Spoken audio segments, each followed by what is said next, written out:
All right, everyone, it is 5 o'clock. I will call our March 10th Executive and Finance Standing Committee to order. Roll call, please. Carol. Here. Hoonover. Here. Kramer. Here. Manning. Here. Here. Frank. Here.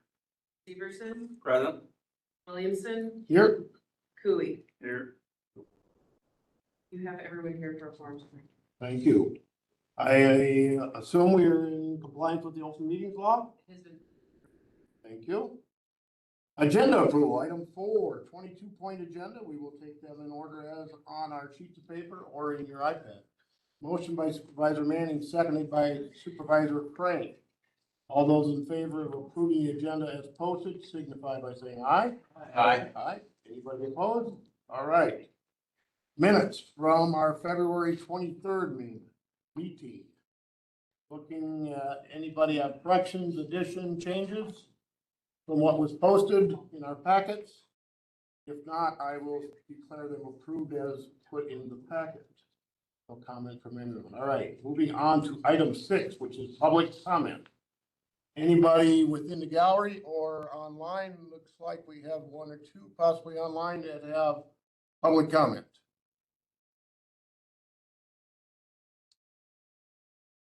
Hearing none, I will move forward to reports. Item 7. 7A is MIS updates. And is that going to be you or is? There is a report in the Yep. packet. Report in the packet. Anybody have questions about it? Just a summary of items. We had asked for that a while back. Are they going to try and do that quarterly? Is that what- Monthly. monthly? We've Okay, asked them to do monthly. good, good. Questions, comments on the MIS updates report in our packet? Hearing, seeing none, I'll move on to 7B, which is the county administrator report. Just have a couple of things. Number 1, the campus redevelopment project open house is Thursday, March 12th from 4:30 to 6:30. It is an open house style. There'll be no presentation, so you can come and go anytime during those 2 hours, and it will be at Melville Hall. I was notified by Thermodynamics that there is a delay in the shipping of the chiller. The RFP had requested that everything be installed by April 30th. The chiller will not be delivered until May 4th. So they did notify us of this back in February and requested that I just let the committee know we're still working on trying to get as much done as we can. The old stuff is still in place if it is needed. There just will be that delay due to the delay in sending the chiller. That's the chiller for this specific. Correct, thank you. Yes, We still will have air conditioning. yes, yes.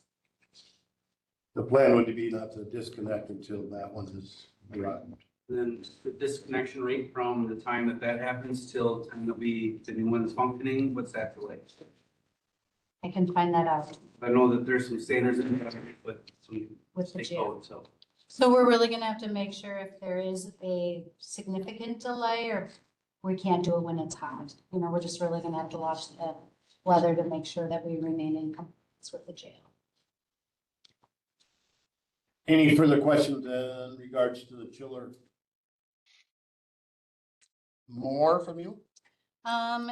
We in our office with the clerk, with our finance director and our accounting supervisor have started creating the timeline for our capital improvement planning and budget preparation for 2027. So we were already starting to look at a few of those things, and that is what I have. Anyone with questions for the administrator?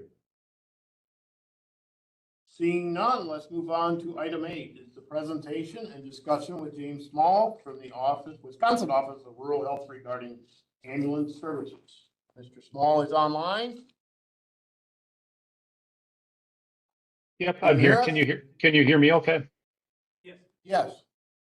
Okay.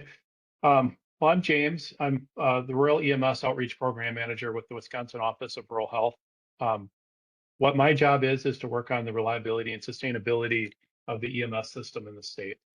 I have some familiarity with your system. In the past, I was up there at one of your ambulance commission meetings, maybe a year and a half ago, something like that. And I had talked to Darren when he was still your director prior to that. So I've seen some of the stuff with your system, and I know that you're now working on some other things with it. Is there anything in particular you'd like me to touch on tonight as you got me here on your call? Committee? I know one of the next things that we're gonna have a discussion about is a countywide service and levying outside the levy limit. So if you could provide some information about that, that would be helpful. Yep, absolutely. So as you probably are aware, county governments are able to tax for the purposes of county-wide emergency medical services outside of the standard levy limits. So you can tax essentially in a limited amount to provide countywide emergency medical services. Now, there's 14 counties that are currently doing that in the state, and there's a number of others that are currently looking at that as an option. I'm currently working with 7 different counties that are in various points of implementing a countywide levy. The hard part with a countywide levy is that's essentially what it just says, is that you can do a countywide levy for emergency medical services without limit. There's no rules on what that has to look like. So that becomes challenging when you're handed a blank sheet of paper and said, go out and do good things with this levy that you could potentially do.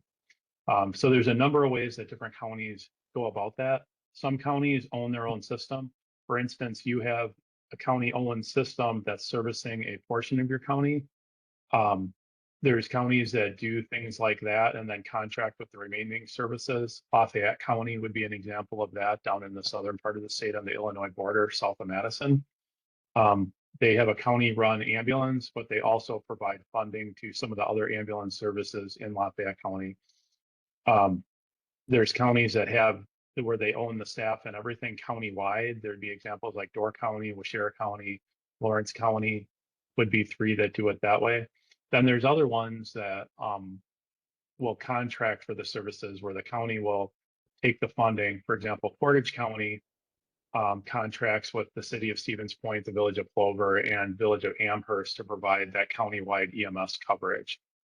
There is some other counties, Taylor County, for instance, contracts with Aspirus Healthcare, which is owns one of the hospitals within their county, and they use Aspirus Healthcare employees to provide the staffing for that service. So a lot of different directions that the county can choose to go in. And that's really up to the county board how they would like to go about that, if that's the direction that they want to go. Mr. Supervisor Frank, go ahead. Thank you. So, can you provide me the statute that covers that, for one? And the second question is, when you say EMS, what does that cover? Is that covering the calls? Is that covering the PSAP side? Is that covering whether a fire truck needs to go out to assist? What does that all encompass? It would cover what you would consider to be your emergency medical services system. So there is some counties that are using their levy for dispatch purposes too. For example, Bayfield County uses their levy to pay their portion of their joint dispatch. Bayfield County and Ashland County have a joint dispatch center that services both counties, and Bayfield County is using their EMS levy to service part of their costs towards that. I'm going to look up the statute for you quick here. It's in chapter 66. While you're looking for that, James, Supervisor Carroll has a question. Supervisors were given this memorandum dated March 12, 2021, where there was some guidance given on how to interpret these statutes. And the thing that they keep mentioning is the entire county when they're talking about that. And this service does not cover the entire county. So how would that be interpreted? Right. So you would have to impose a tax countywide. So that levy would be assessed just like the remainder of your county taxes. And then how the county chooses to allocate that funding to the other services and so on would be up to the county board how that's done. But the service needs to be countywide. So to give you an example, there was an issue in Lafayette County when Lafayette County stepped in because Darlington ambulance collapsed. So the county stepped in and imposed their levy to service that area, which was not providing service to the remaining areas, and that was problematic, which is now why they're providing a stipend I think it's going to the municipalities to pay for the services that they're using in the other areas not covered by the county ambulance. So it's not as simple as just saying, you know what, we're going to make this levy for, let's say, $1 million and dole a bunch of money out. There's a lot of thought that needs to go into how this all fits together. In your case, I don't know that it would be as challenging as in some areas where because the county already is servicing such a large area of the county that there'd be less issues, I think, to navigate in this versus what some other counties are experiencing.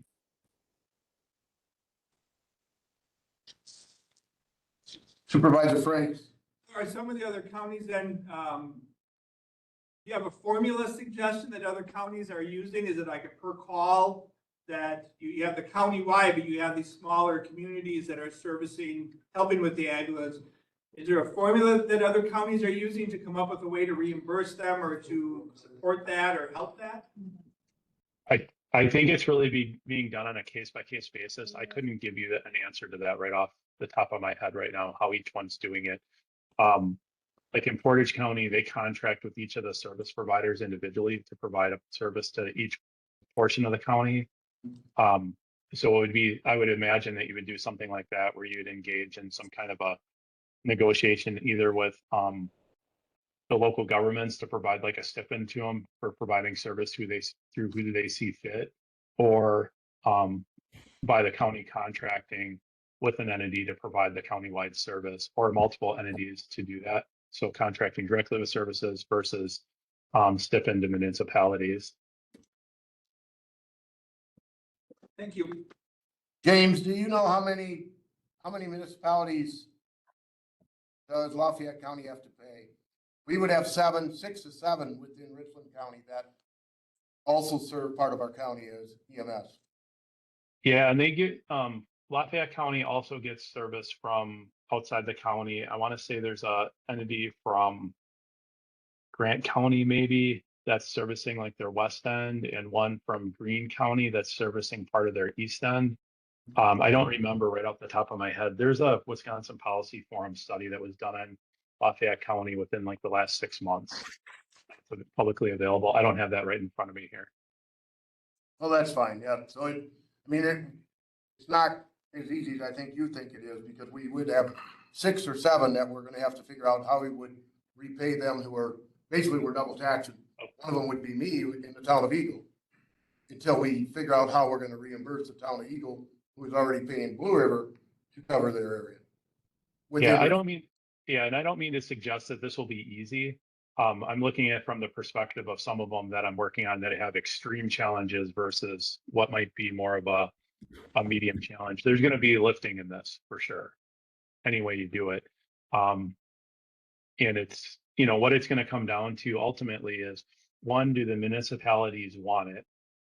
Because they're ultimately the ones responsible for providing the service. When you read the statutes, the towns in particular shall provide ambulance service. And then it will come down to, if that's the case that they want it, then also does the county board have the political will to do it? So there's multiple governmental entities there that are involved that all have to say yes before it even starts going down that road. Thank you, very good. Further questions for James? Now, sure there'll be more in the future. And I'll hang on the call in case some questions come up as you get further in your meeting. And James, when we talked last week, if this were something the board decided to do, you would help us figure out how to provide those stipends to the other municipalities or services, correct? If that's Yep, certainly. Yeah, I can certainly come out there and meet with your political bodies and so on and help navigate some of that discussion. One thing I just would like to remind everybody of, I know a lot of ways to do a lot of things, but I don't know what's good for your community, and that's what you're elected to do. So, just because I give a suggestion doesn't mean that that's gospel. It may not be the right fit for what your needs are in your community. So, always know that you're the last stop in that. You're the ones that are the deciders. And I don't want there to be confusion over, just because I'm a subject matter expert in this space does not mean I'm a subject matter expert to your community. Thank you. Severson, one more question, James. Richland County started EMS operations in like 1972 or something around that. And then now we're in 2026. You just mentioned a little while ago that there are, 14 counties that have a levy countywide. You're talking with several other counties that are pursuing this. When did that transition happen between 1972 and now, where other governmental entities are considering having countywide EMS? Has it been since the 1980s, or has it been as of recent? No, the levy limit exemption was created in 2011 in the governor's budget that went into effect July 1st of 2011, or sometime there around July of 11. You'll remember the landscape back then. There was a lot of changes that happened right in a short period of time there. That would be the Act 10 era. But this exemption and the levy exemption was created in the budget. So it's not part of Act 10. It was in that budget that followed the Act 10 process. So there was a number of different statutory changes having to do with public safety service delivery. This is one of them. But there was countywide systems prior to that, most of them dating to around what you're describing, were like 1970s, early 80s, where counties decided to step in, typically in rural counties in Wisconsin. When you get into other parts of the United States, there's some very large urban county systems around in other areas of the US, not here in Wisconsin. But so some of this stuff is, some of the county levying goes back to like that 2011, because the counties already were doing it and they just use that tool. And then other ones are more recent. So they've been kind of trickling in over time as there's been great needs showing up in the different communities. As you know, I mean, the reason this is probably a discussion for you is because the local governments are tapped out from a levy perspective. So it becomes, they look to the county to use this tool to help alleviate some of that stress, rather than going out and expecting all your municipalities in your county to exceed levy limits on a regular basis and things like that. This becomes a easier pathway, I guess, than trying to do referendums or votes of electors on a regular basis. Follow-up? Go ahead.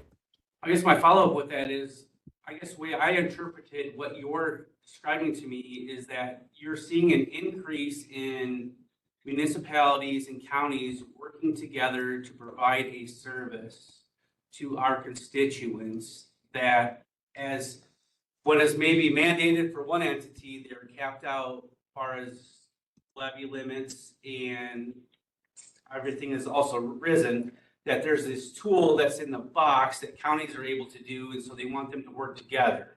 So that has increased on the people wanting to explore this option, such as what we're doing now. Is that what I took away from what you were saying? Yes, that's correct.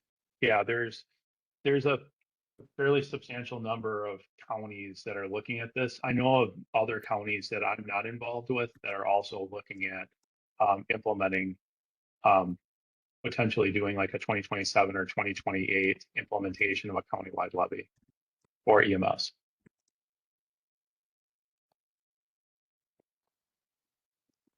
Further questions for James? Okay. All right, thank you, James. Oh, you're welcome. Item 9, discussion and possible action on provision of ambulance services outside of allowable levy limit. Item 9. So as James said, many municipalities are tapped out with their budget. When we have met with ours that we serve through the Richland Ambulance Service, they are asking that we explore levying for this service outside of the levy limit. So I'm bringing it to you to have this discussion.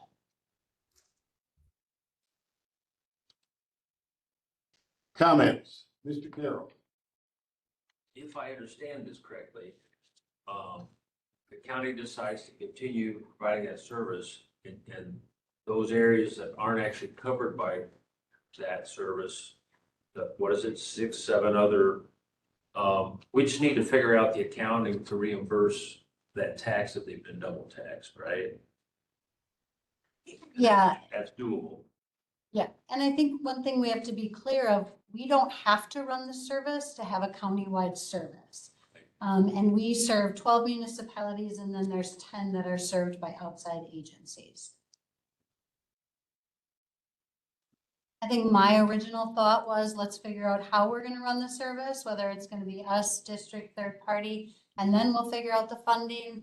The ask of municipalities was, let's prioritize the funding piece of this. But regardless of what model we choose, we're still gonna have to do the tax levy. That's a decision you guys and the full county board will have to make. Say a third party did come in to run our service. We were still gonna have to fund that service. Ultimately, it's up to the municipalities to determine how to fund, because the county doesn't have that obligation. Like they talked about, many counties are stepping up and saying, let's work together, as Carrie talked about, let's try to find a way to do it. So yes and no. Ultimately, no, the county board does not have to, but they can. And I believe, when is our county study supposed to be done? Next meeting, we should have it by the 30th of this month. And we'll see what their recommendations are, and then we can, I think where we're at, if everyone here is in agreement to that, you've got, and if there's other information you want, I mean, we can, in the process, I think we can find out how Lafayette County do it. Sounds like it's somewhat, possibly what we may have to do. That's the route we decide to go. Mr. Frank. I would like to see the report that comes out next month. I think this is a good idea, but I'd like to see what that information has in April. I don't think that's going to be too short for the budget process, which you've already started. But I think that still gives us plenty of time to do that. So from my perspective, I'd like to see what that report says and able to make some better decisions based on some of that. Who would have the answers on the timeline? Is that our good friend, Samuel? As far as timeline to impose a countywide levy, when would we have to make that decision? It would be helpful if we had that decision made by the end of April, early May. So when we do planning, we would have that information. Ultimately, it needs to be done by the time we approve the budget in October. It just would make it really difficult if we didn't have a decision until then. So I'm not expecting a decision tonight. I really wanted to kind of start this, introduce this, find out what information you guys want me to bring back for the next meeting. But yes, to very much so start having this discussion. Mr. Frank. So I guess some of the ideas I'd like to see brought back are how other counties are doing the separation of the funds. So it sounds like some of them are doing it by a contract. Some of them may be doing it on a per call basis. Some of it may be, I'd be curious to see what some of those ideas are, to see how they're doing that. I think that would help us in the decision process and what that looks like. And my first question is, okay, what are we gonna take out? 1.5 million, and how do you divide it up on a countywide level? Right, do you have a base that you give everybody, like some of the grants do? Or do you base it on how many calls of service they do in the area? How many miles of road can they cover? How many houses? There's so many variables. I'd like to see how some of these other counties are picking those ideas. Go ahead. Go ahead, Mr. Cooley. From the township side of it, I mean, it's what we pay for that service. So in Orion, I pay Muscatine, and Eagle pays Blue River and Viola and so on and so forth. So, I mean, to me, it could be as simple as that's what covers that service. You know, so their service is just covered, whether it's Lone Rock or whatever it may be, whatever they're paying for that service, because you can't get hit twice for it. Yeah, I mean, if you tag it to Lubbock, it's gonna get parceled out across the entire county based on equalized value. So you're not gonna charge a taxpayer in Casanova or Lone Rock differently, but because of the ambulance service, it's gonna be based upon the total county levy, which is done by the apportionment sheets by your clerk in the fall. So there's no parsing it out by service. It's just part of your countywide tax that gets assigned to each municipality. Go ahead, Supervisor. It would seem that, according to Mr. Small, there's multiple different ways you can do it. Right. Maybe one way is to look at, okay, this is what it's gonna cost for the Richland EMS. This is what everybody else is paying for theirs, so that's the total we levy, and then we divvy it up. That might be a valid approach. We'll figure that out as we get, you know, if the ask right now is to begin exploring and considering, yeah, we can do that. Mr. Carroll. If that's the case, then if we want to try to make this decision and go after the tax levy as quick as possible, it sounds like everybody needs to kind of rough out their budget for next year on their ambulance, or is that? Well, and my first question is, can we operate one more year at the dollar amount that we set for this year? That would be one of my questions. Operate it one more year, give us, I don't want to be rushed at all, but. That would be a question of the municipalities. I mean, keep in mind, we spent over 8,000 negotiating the contract last year. Didn't get final signed contracts till January. We can't really go through that process again. Mr. Chair. Go ahead. And there are really two separate decisions. One is, are we going to levy outside? And then we have to figure out how much. We have to know both of those answers immediately, correct? Correct. Okay. Because the how much will come later. Oh, okay. And that will be, I would assume, just like our property taxes, we can increase that every year? Correct. So Mr. Severson, sorry. Better comments go. I was just gonna say, so if it's determined that we will levy outside the levy limit, we then have to look at, okay, what is it going to provide this service? And then reaching out to all the other municipalities and talking with them about how much do you pay right now? I think similar to what Supervisor Cooey said, how much do they pay right now? What is it there? What are their needs? What are they expecting to need more in those following years? Mr. Severson? Going off of what Chairman Williamson just spoke about maybe a minute ago. I asked a friend one time, we were out to, and I said, hey, if you could start any business, what would that be? And he told me, and this person said, well, I'd like to have a truck wash. And I said, from, let's say, February 16th, 2026, to February 16th of 2027, having a truck wash for semis, dump trucks, say some cars are in there, would you be able to operate that business fully functioning and getting cash in by February 16th of 2027? Without having the land purchase, the engineer, the building done, the funding for that, talking to the bank, would you be able to have all that done by that time frame? And I said, and I thought about that too. That's why I brought that up to him. And he said, no, I don't think I could, because there's all these other variables that come into that, and there is. And I think what the county did was they told these townships, the same exact thing what I just said, was that in 1 year we're done with the ambulance service, you gotta find your way, and they don't have any funding for it because they never did it before. And now they got a fund for it. And we put that on them in 1 year.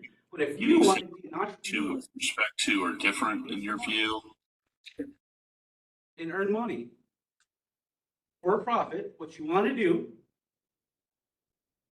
you would want to be diligent at wanting to learn what it takes to get into that business, knowing that you have that stuff, and how can you do that in 1 year?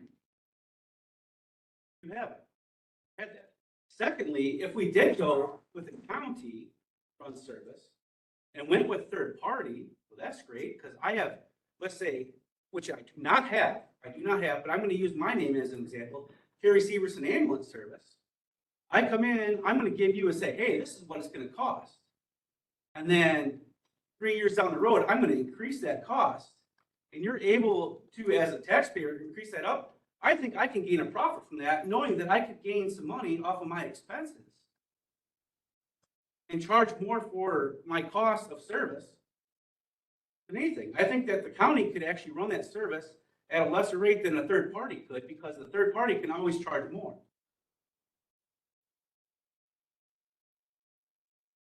Thank you. Questions, further comments? Are we good to wait until the report is back next meeting? By the end, our next meeting, or, yeah, okay. Anybody else with comments, questions? All right, thank you. Very good input. Let's move on to item 10, discussion and possible action on the Pine Valley Addendum, item 10. Brittany? So I'm here just to kind of chat about, we made the changes to kind of be more cohesive with the county handbook, which is doing the comp time and salaries, exemption statuses. However, I would like to be able to keep a little bit on the facility level with our RN managers, people in those positions that are higher up that have the capability to work the floor when needed. We've kind of taken that comp time payout away. We've taken kind of those things, those pieces away. And now they're accumulating comp time. So I'd like to be able to continue to pay their hourly rate at their time worked beyond their shift. And mind you, it's not going to be something that's going to be quite a bit. It's going to be here and there, but I still think that they deserve that benefit of going above and beyond their job descriptions and working those floor pieces when we absolutely need them. So that is what I'm asking to do, is to kind of keep that going, but also make those changes to be more cohesive with the county. And this really would be for those situations where somebody calls in, somebody doesn't show up, they need the coverage, so then the managers will go work the floor so that they can ensure that they're in compliance with their standards that they have to. And it's up and beyond, above their time that they're already scheduled. So if they're there from, their regular 8 hours and it happens to be that, we would not pay them for that. But let's say it's a PM or a knock shift, or they have to come in on the weekend. It's just that benefit above and beyond their job. Is that overtime for them? Just their hourly rate additional to what they've earned that day. So it would just be straight time. But they have to work the cart. So they have to take on the RN position in the building. Is that a different hourly rate? It would be their actual hourly rate as a salary. All right, I didn't know position wise if there was a fluctuation. Thank you. Questions for Brittany in regards to this matter? Question for the administrator. Did you see any other, are there any other conflicts with any other departments and how this works? We've gone through real carefully to make sure that the rules are set. I didn't know if there's any. Not that I can think of right off that this would, and this isn't just their addendum. And so I think each of the addendums have some of those one-off Unique. situations. Yeah, unique situations. All right, perfect. Thank you. So we need to move this on to full county board. I would be looking for, entertain a motion to move this on to full county board. Supervisor Frank makes the motion, seconded by Supervisor Schoonover. Further discussion in amending the Pine Valley Addendum? If not, all those in favor of moving on to full county board signify by saying aye. Aye. Anyone opposed? All right, moving it on to full county board. Thank you, Brittany.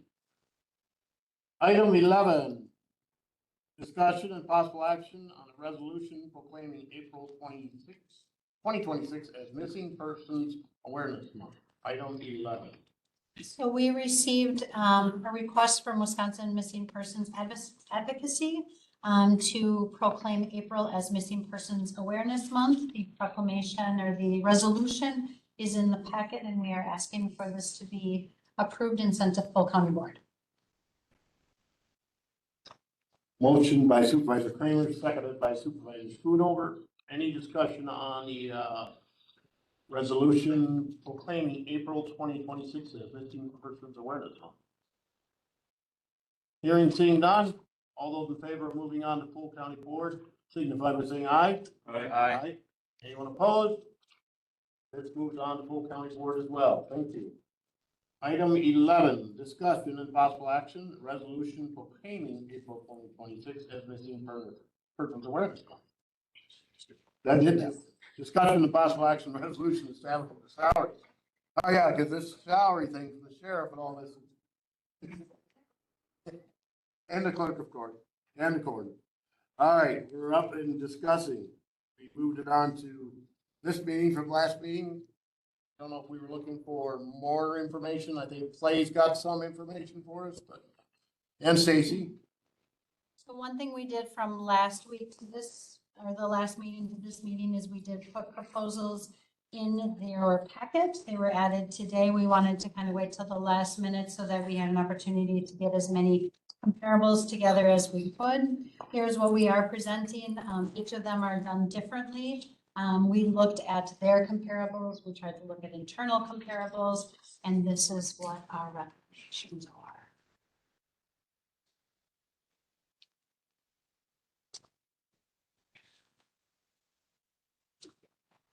Okay.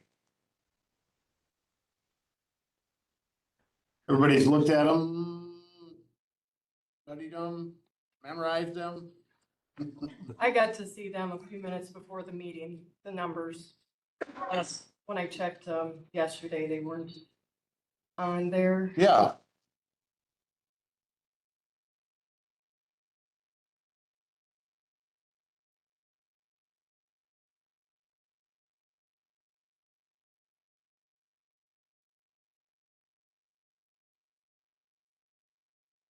You good with that, Sheriff?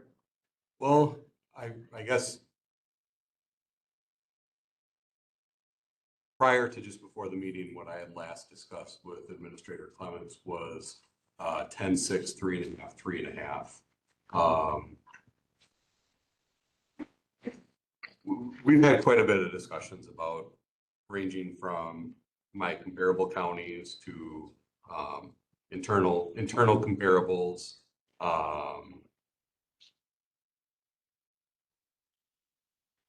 One of my thoughts being is that looking at some of my neighbors, I'm falling back quite a bit away from sheriffs that I was a lot closer to. They are bigger counties, and I have to admit that. I also would say that they also have the same responsibilities that I do. Regardless of county size, department size, I would say that that stuff is scalable. You have a sheriff's office serving a much larger county. They have a lot more staff, which means a lot more support for the sheriff. So it's scalable.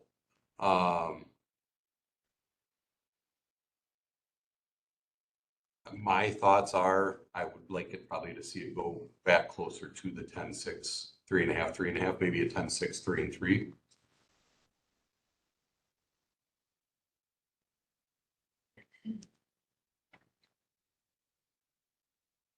Comments from our group, if you had time to look at them. Mr. Carroll. I'm just curious, why it's not available on some of the county. They just haven't voted on it yet. They haven't taken it to their board yet. This has to be set by end of day on April 14th. So I believe some of them just haven't taken it through the whole process yet.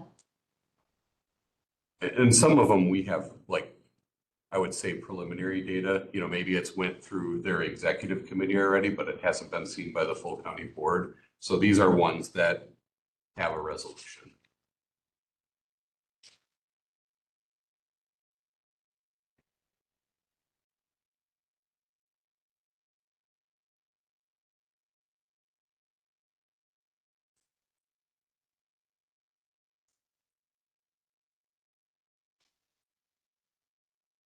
And these counties that are on this graph are about the same size of what we are. Grant County is bigger, but we put Grant in there because they are a neighboring county. I don't see Vernon County, so I. Yeah, Vernon County is about double our size, yeah. Lafayette's more comparable to us. Yeah. In many ways. Lafayette County is more comparable to Richland County in many ways.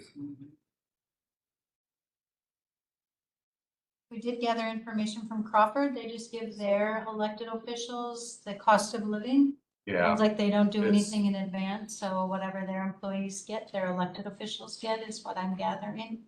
Washburn would be another like close comparable for us. Go ahead. just looking at the data that we have so far, it looks like a lot of counties are playing catch up with salary increases this year, us being no exception. Is that a pattern we want to continue, where our sheriff falls behind after 4 years, we have to play catch up every 4 years? Or do we want to look at, you know, maybe being a little more proactive in the numbers while still trying not to, you know, overshoot? Just wondering. And that's where when Clay and I talked about the 10, 6, 3.5, 3.5 was for that purpose. But I also look at, you know, times coming up.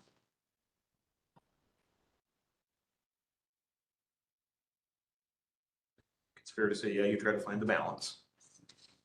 But again, where we see a repeated pattern of falling behind, that's not healthy. Yeah. You mentioned that for the sheriff, but what about the clerk of court also?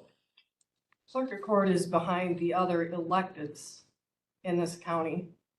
2 years ago, they were given a 13, 5, 4, and 3% increases.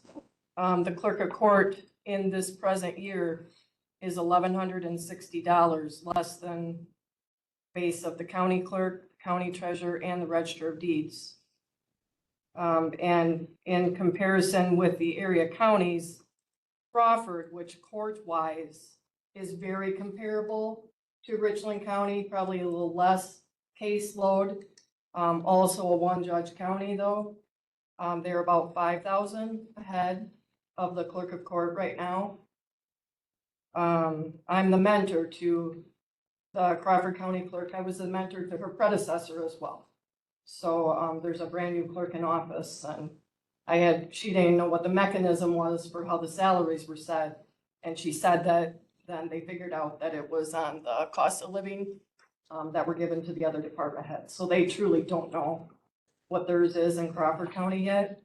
But they're very, court-wise, they're very comparable to us. And a lot of the large increases that are happening within the comparables of the clerk of courts and statewide is a reflection of the success with the budget increases that go to all 72 counties that the clerks of court got through the governor's budget, through extremely active legislation that I led as the association president.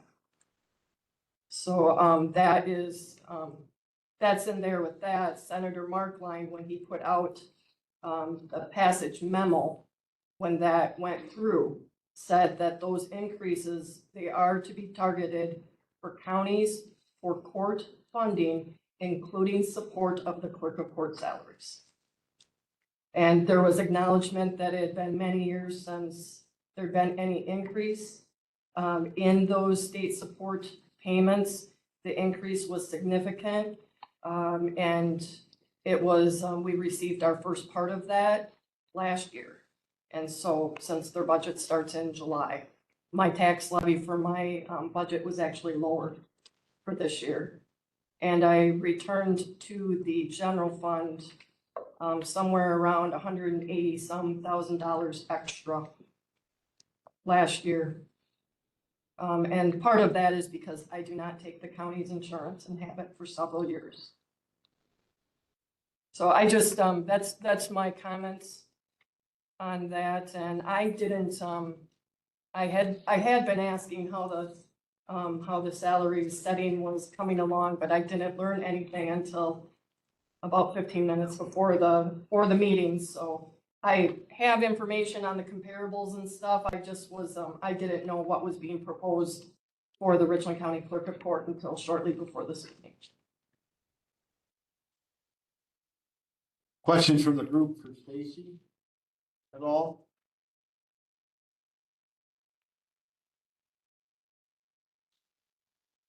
Are we amenable to changing anything, or Sorry, what was that question? are we amenable to changing any of the? This is just my proposal. Ultimately, this is a decision that the board has to make. So this goes full county board after this. I do have one more thing to say. I was just reminded, a clarification or a follow-up from your question, Mark, from the last meeting. the way that court funding in the state is set as far as the support that the counties get from the state, it's determined on your judgeships. It's determined on how many branches you have. So that's the other reason that all, like, when I say comparing to other one-judge counties, because all one-judge counties receive the exact same amount of state support. So when the clerks of court got that extra funding, in the governor's budget, Richland County got the same amount as every other one-judge county, and including Iowa and Crawford. Grant County is a two-judge county, so they do receive more support. It has absolutely nothing to do with population. It is based off, basically, judgeships are based off of caseload. And we have the caseloads. We have a full judge and a part-time court commission.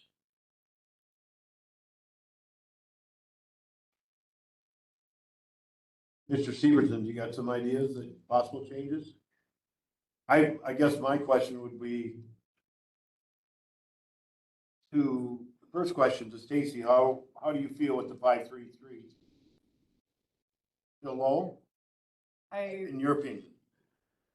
I think that it is an anomaly to look at 2 years ago, 13, 5, 4, and 3 for other county electeds. Or they're outside of the court system. I realize that they have different duties, but my duties combine duties that all of them do, particularly the financial aspects. And I guess, like I said, not knowing what the numbers were until 15 minutes before this meeting, I don't know.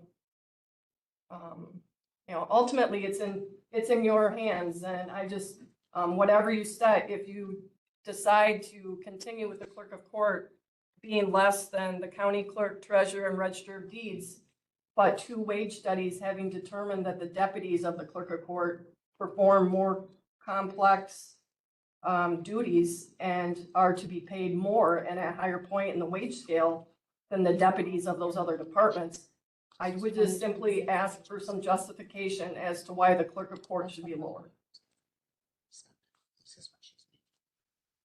Respectfully. I just want to make note that the current elected officials between the treasurer, the register of deeds, the county clerk, and the clerk of courts range from 76,706 to 80,543. And so they're all right in that same area. I think it's really difficult to say because, or hard to say because 2 years ago, people got this range. That's what we should happen every year because we're trying to be comparable with the market and we're trying to be comparable internally.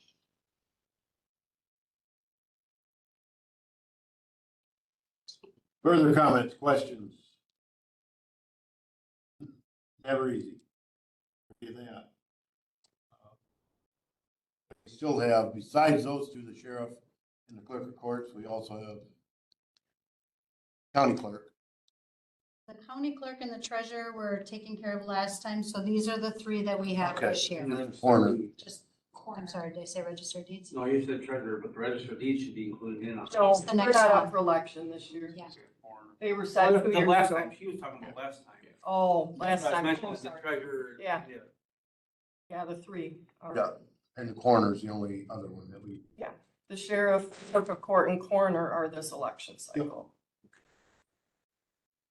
Does it make more sense to, instead of front loading it, level it out across the term?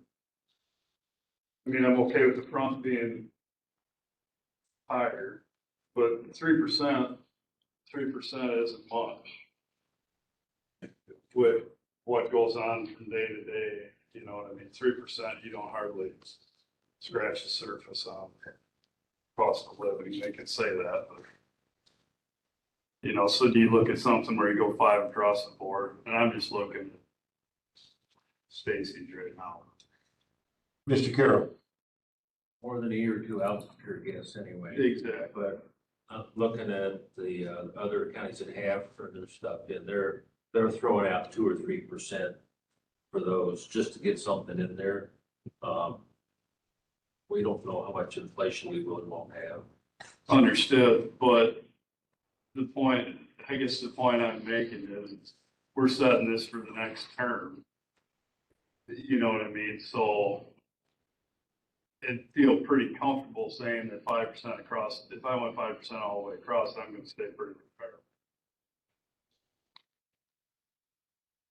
Now, it may equal the same number as what you have right here. I mean, you know, or if you got, it'll be more in this case, but you take them other ones and if they're at 10% this year and then they go to 3 and 3 and 3, well, if you go 10, 5, 5, 5.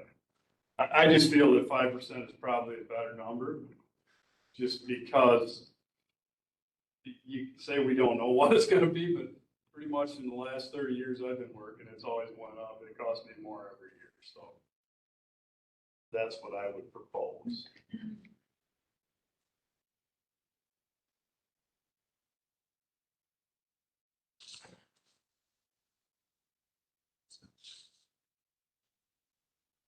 What's 5% do? Mr. Cooley, are you gonna make that into a motion on both salaries that we've discussed so far? We have not discussed a corner, but we're, Well, What's your it's a thoughts? little bit different because it's starting with a 10%. Right. Off the bat. But I think 5% is the operating number, maybe, that's what I'm trying to get at. So the other question is Stacy's, does hers need to go more than that the first year and then stay at the 5%? All I'm saying is the 5% should be the main instead of the 3. So if you took Clay's and you went 10, 5, 5, 5, and Stacy's, do we need to look at the first year 5 and see where we're at with that and then go 5 for the other 3? That's where I'm at.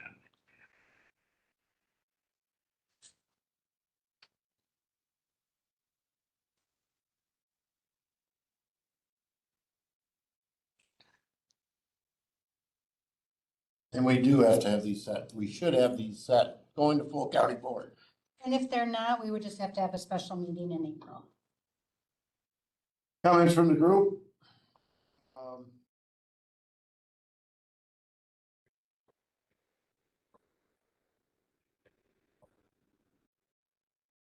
My question was gonna be, what did we, everybody else in the county, because of, I know we went a step, but then did we also, did we go over percent or just a step? We did just a step for 2027, so every employee got about 2.5. The goal of this year is to be able to create a step plus a percentage.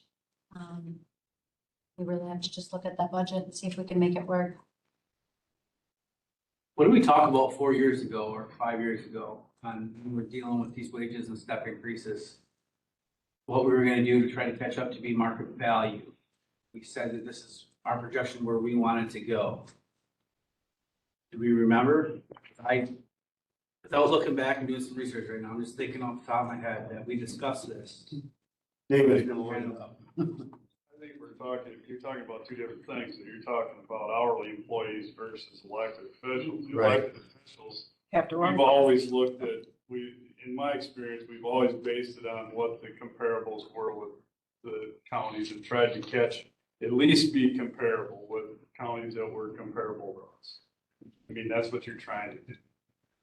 Stacy brought up though about having her employees. Understand. My employees are set at a higher scale, twice determined, because of the complexity of the job and what happens if the job isn't done right. If there are inaccuracies, the culpability, the vulnerability, liability to the county. And so I carry that same load too. These are people that I've trained to carry out these duties, and I carry out these duties too. Clay has brought forth the public safety about some of his employees out. How did you describe that? I'm gonna guess that you're thinking of the wage compression, Yeah. which isn't an issue currently, but will be an issue Yeah. likely in 2027. Where we're gonna start having my administrative staff getting passed up by my patrol staff. So, and that's through a union contract that was negotiated, but, all things staying the same the way we did it this year. My patrol sergeants will pass one of my lieutenants next year. And then if you adjust for that, I mean, it's just gonna all continually push upward. So. Supervisor Carroll. All three, at least to me, looks, when you look at the comparables we do currently have, I think the recommendations from the administrator were fine to me. I support Mr. Cooley's thought process. Also. Mr. Cooley, are you gonna make that into a motion? Because I would ask for a second if you want. But let's make sure we understand what you're making your motion to read and or say. Well, the one I'm not, so with Stacy's, I'm not set on the first, so she's at 5% on the first level.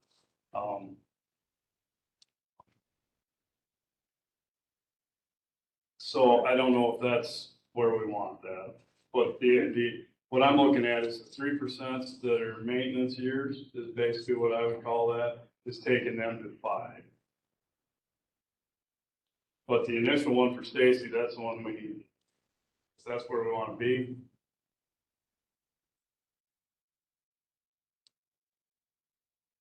That's one I don't know. I'm more concerned about the main. Yep, understood. Yeah, I agree with you there.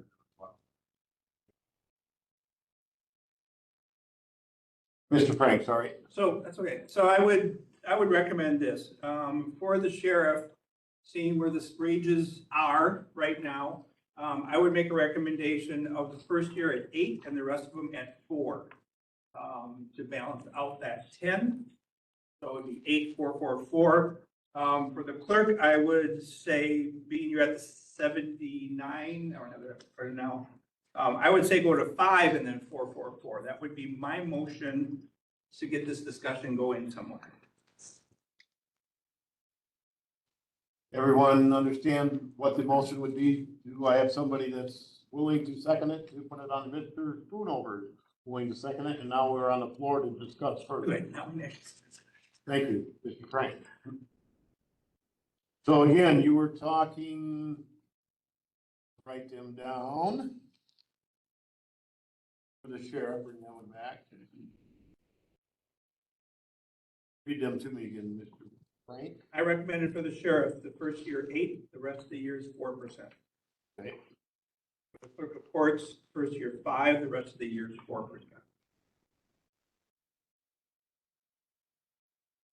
Miranda, you caught up on Supervisor Frank and Supervisor, all right.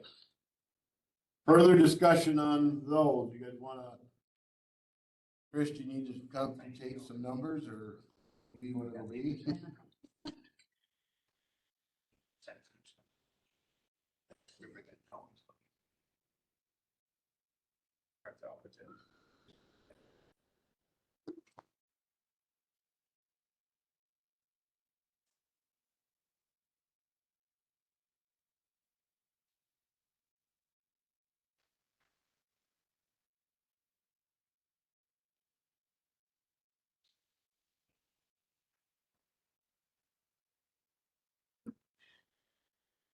Sure.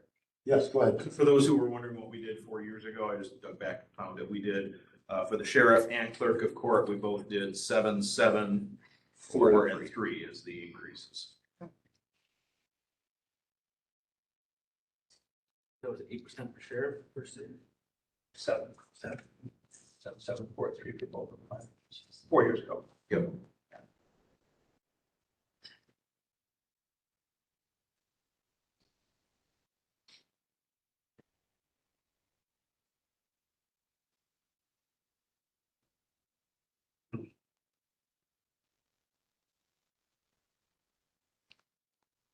So, no. More time to discuss? Oh, vote here. Thoughts? Good? Able to discuss it, are you? Yeah. Comments? I'm in favor of Mr. Frank's motion as well.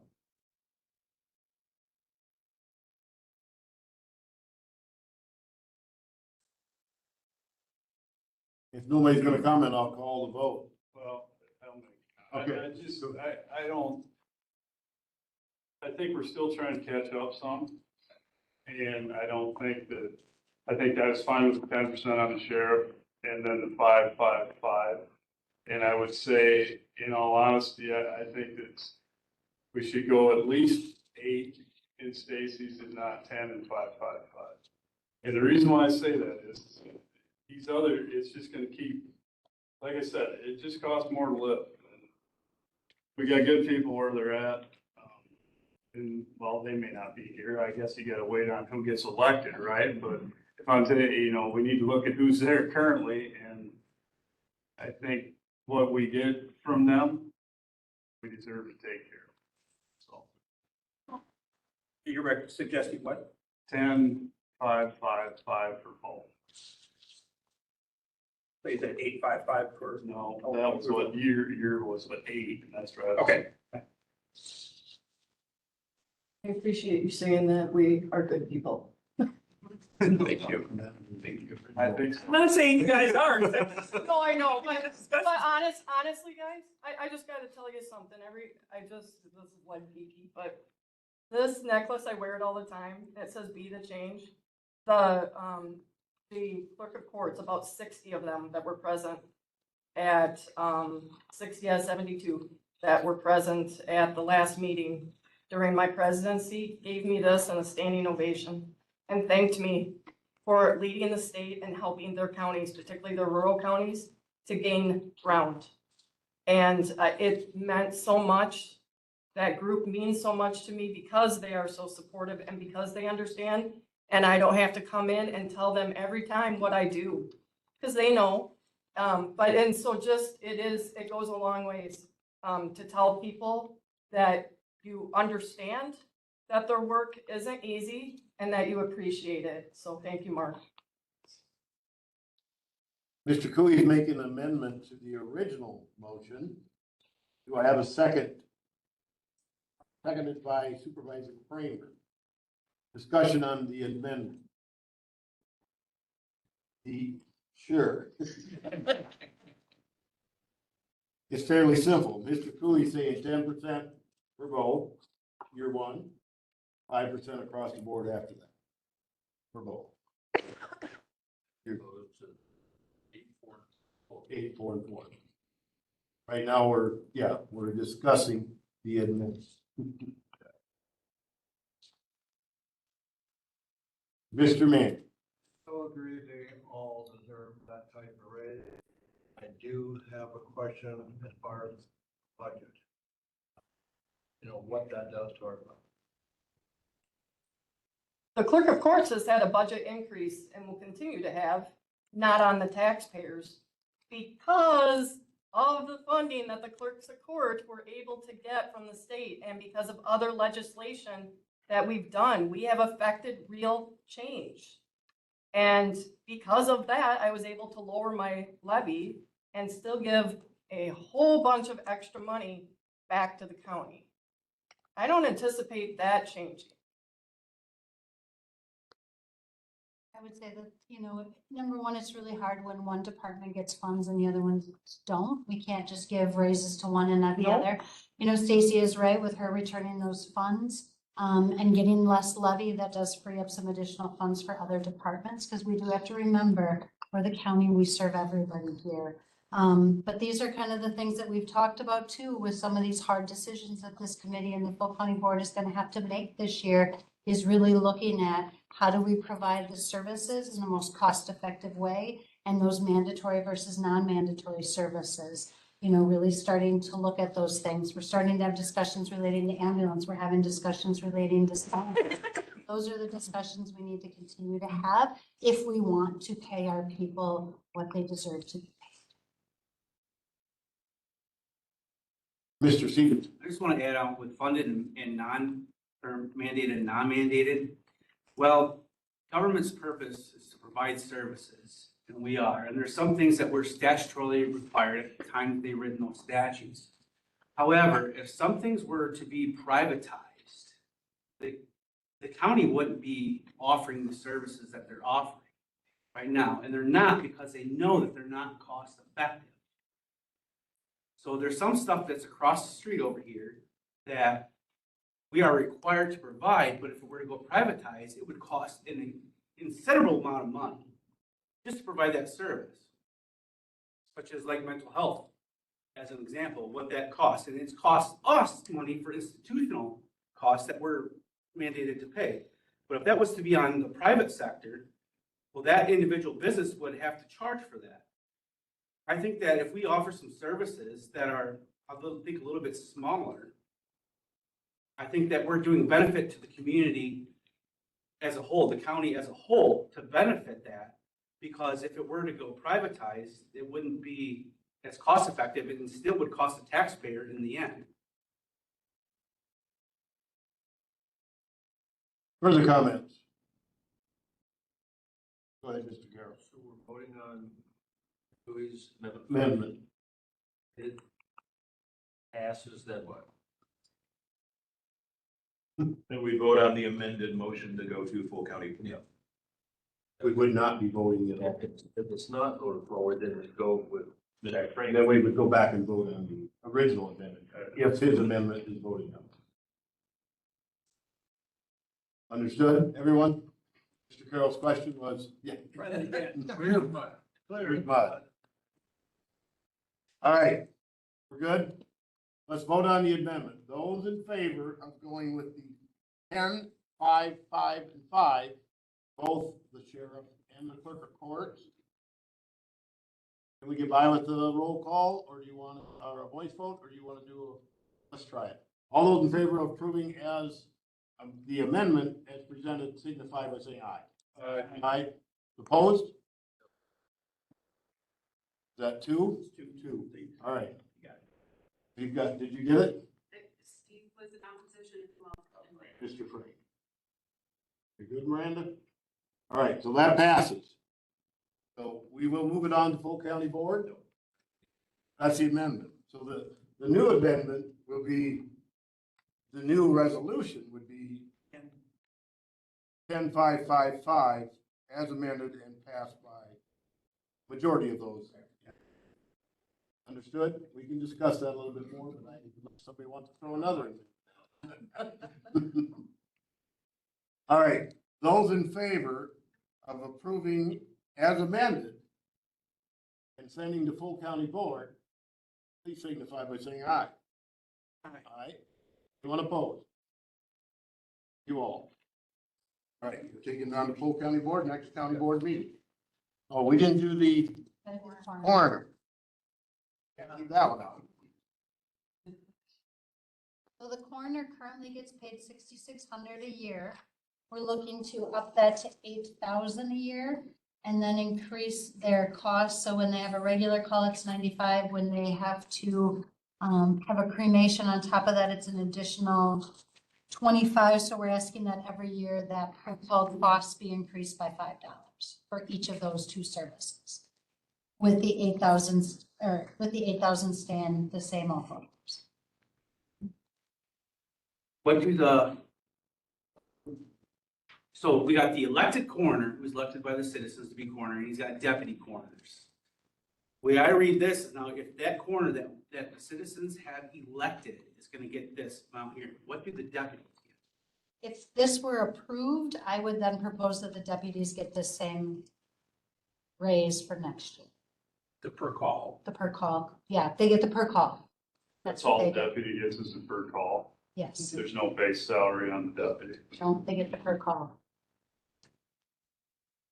So then the coroner then would recoup if that deputy went to a coroner call or a case and it was a cremation, it was the cremation is $120, then the current coroner that was elected would get that $120 for that deputy. The deputy gets it, Okay. Plus mileage, yes. whatever.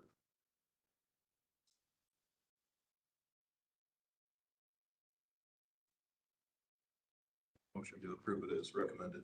Motion by Supervisor Turk, seconded by Supervisor Schoonover to approve this as recommended and move on to full county board. Any other discussion?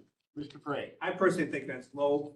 The challenges we've had with the coroner and getting the staff, I mean, we just, we just did 10% with the 555 for the sheriff and the clerk. I think $6,000, which is what, a 5% increase? That's like 20%. Yeah, from 6,600 Yeah, to, so it's like, it's over 20%. yeah. I'm not saying that that's enough, but that's what it is. Yeah, it just seems difficult if we have keeping that staff. Supervisor Carroll. Coroner's not here to plead her case. But we're saying, no increase for years out. I just wonder why we're not gonna do that for the coroner since we just did it for the others. Because we've always done it that way. Because we've always done it that way. I mean, I have no problem if we look at doing that more of a stacked approach where those are increased every year. That could be, yeah, good call. I would move that we change the coroner's increases to 3% a year from 2028 on out. What would that be? 28, 29, and 30, you're saying it's 3%, Steve? Is that? Yeah, 3%. So this would be amendment, to the original one. You take that to 4 and make that amendment at 4%? We don't have to amend the amendment to make an amendment? Oh. Sure, 4%. All right. 4%. So we're looking for a second to the amendment to move it to 4%. And Mr. Bowie is willing to second that. Discussion on the amendment of moving it to 4% in year 2028, is that right? The way you read it? So staying with 26 or 7 the way it is and then doing 4%, yeah. Any other discussion? So does that also increase the deputy order to this? Well, That's a call. deputy only gets the call, correct? Was a Correct. $5 per call increase built in, correct? Yes, there was. Every year. Yeah, my sister's deputy coroner for many years, and she did an awful lot of work as deputy coroner. Also, Yeah, it's it- under the corner that's there, what he delegates also. I did take an oath of sworn, with Victor Velocity to be a deputy coroner at one time. Good. Further discussion on the amendment? If not, all those in favor of going, starting in 28, is that right? Yeah. 4%, 4%, 29, and 4% in 2030 to the base of the coroner's salary or stipend, signify by saying aye. Aye. Anyone opposed? All right, now we're gonna go to the original amendment, which would be adding 4% starting in 2028, 29, and 30. All those in favor of the amendment or the resolution, taking it on to full county board, signify by saying aye. Aye. Anyone opposed? All right. Somebody have that down so we won't forget? I got it. All right. Did we forget anybody? That's the 3 I have. All right. Item 13, discussion and possible action on future funding of the Simons Recreation Complex. Mr. Mike Hardy, I see you here as well. Who is discussing this? So Mike and I can kind of start to tag team this. So the city had applied for an innovation grant and it was approved in October by their council to engage with IPA to complete a study on Simons. A copy of the study should be included in the packet. What the goal was really to look at what is the future of Simons organizational structure. Both the city and the county has said funds are running out. It's difficult to put county levy towards the Simons, so they wanted to look at other options. I believe the 5 options that were presented was to keep it status quo, which was not, there weren't many pros that they had listed for that one. Another one was to have the school district take over the running of Simons. Another one would be a nonprofit. And another one would be to look to kind of public sector to take over. Catch all of them? I think one of the other options was for the city or the county to take it over independently, but again, that kind of leads us back to that same concern that, neither of the 2 entities have a lot of extra money for that. What the top recommendation is that the school district take over Simons and make it part of their school functions. They are able to fund it out of their Fund 80, which is outside of their levy limit. So we had a meeting with Steve Board last week to talk about it. One of the things in the study talked about if we had an agreement in place by the end of this month, we could get approved for an innovation grant, which would allow about an extra 120,000 a year that could be put back into Simons. The ability to put a agreement together in less than 30 days might be difficult. The city gave their administrator the green light to work to pursue it. We are now bringing it to you to see if this is an option, and the school district is going to be taking it to their school board tomorrow night. That will be the first time the school board has heard anything about it. So it might be a very tough sell to try to get it before the end of the month. But I wanted to bring it to this committee to see if this is something you want us to push for the short term. And if you guys are saying, ooh, we just don't know if it can be done in this time frame, then to allow us to continue to have discussions with the school district if this is something they're looking to do long term. Like maybe they can't get it done right away, but maybe in the future it's something that they could explore as an option. Mr. Carroll. The innovation grants, is that something that happens every year or is it just a one-time thing? As of right now, it is a one-time thing. The state allocated 300 million for the innovation grant. We know that the amount of grants that have been received has been pretty minimal. I believe in the single digits last I heard. If they don't allocate all the funds, they would open it up again in the future, but we won't know that till probably April or May. So let's say we all rush and get this in by the deadline. We might not get a grant. Correct. So I do believe that some entities are having their agreements built in to say upon approval of the innovation grant. So that doesn't leave somebody in a position where they think they're going to have 660,000 to help them kind of get things kicked off and then find out that no, that's not the case. How many years? I think you just. 5. 5 years. As long as the transfer happens by June 30th.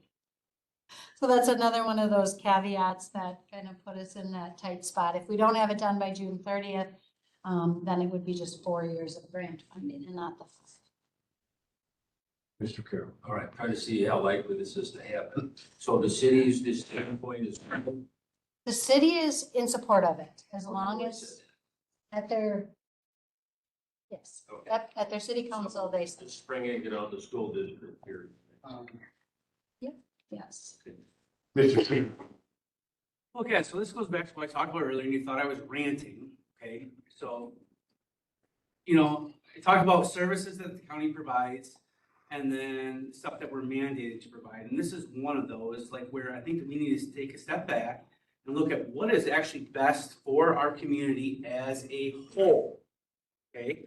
So we're looking at like, hey, a business-wise county aspect, boom, get this off our books, freeze up, we got this because we got these many responsibilities. The city of Richland Center always said this, and they're like, boom, this is off our books now, we don't have to worry about this because we can fund this now. But in the end, who are we really hurting? The people that elected us to be here in office.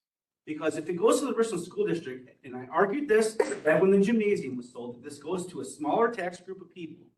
They're paying. I seen in here in this report, because I read it, it was like $21 that the Richland taxpayers have got to pay to support this. But that's not on going on top of the gymnasium and everything else. And then they're always referending. They're always going to that. They will never stop doing that. And then we explored that as a county one time to go to referendum, and we proved to the state legislature that maybe they weren't giving our fair share of money back. Mr. Turk remembers that. Because we got, what was that, $800-some thousand back? That's not the full part of that, but. So again, I think that we're moving too fast with this. We need to step back and think about this, because there were several models that were given here of what it would be like to go into nonprofit, private, city county run, or a model city county run nonprofit versus that. And we need to explore those instead of just jumping right there to that, because we are affecting the people who are actually paying for it. And if it's going to the city, that's also a taxpayer entity. And also, I mentioned a few months back about creating a city-county ad hoc committee. I would recommend that there actually be another one that includes the school district, the city, the county, and all our town governments, because we're all gonna be levying the tax at some point. And we're looking at levying the tax ourselves for like a county jail and maybe a new county facility. That's also gonna put the burden on those taxpayers also. We all need to get together and figure out what the heck we're doing. Mr. Carroll.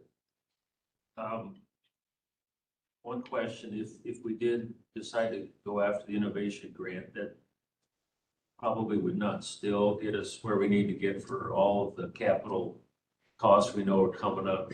Comment on that? Capital costs of Simons? Is that what you're talking about?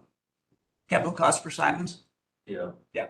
No, so this grant wouldn't cover all the capital costs that would be needed there. The big thing is the HVAC, which is hopefully going to happen this year, but that's, probably about $500,000 right there. That's the main thing. I mean, other than that, it's mostly cosmetic and some upgrades. We're not talking about any additions that we're looking at. That would be a future donation campaign if that ever happened. But basically, it's the other upgrades that we need, the capital improvement that we need would be replacement of doors, windows, upgrades of the locker rooms, that type of thing. So there might be another $500,000 to $750 million that might be needed for that. The grant wouldn't fully cover that. No. The grant is pretty much available to be spent how we want to spend it. So basically, if the grant were to be received, and I agree that it's too fast, I think it's going to be too fast for the school district to do anyway, because like you mentioned, that they haven't seen it. School board hasn't seen it. I would be surprised if they're willing to do that fast without discussing it a little bit more at least. So I think it's more important, and regardless of this study, one thing that I was hired for almost 2 years ago now was to create a more sustainable Simons. So we were looking at something regardless of this study. The current status quo model has never worked for us. We wanted to get away from that anyway. Simons wanted to get away from that. And we wanted to look at other ways to do things to get away from the city and county. It's just very, there's just too many problems with it, having two taxing entities answering to and everything. It's not efficient for Simons operations at all. It's not, I'm a city and a county taxpayer, so I'm paying both taxes, obviously, and there's a lot of people in those votes.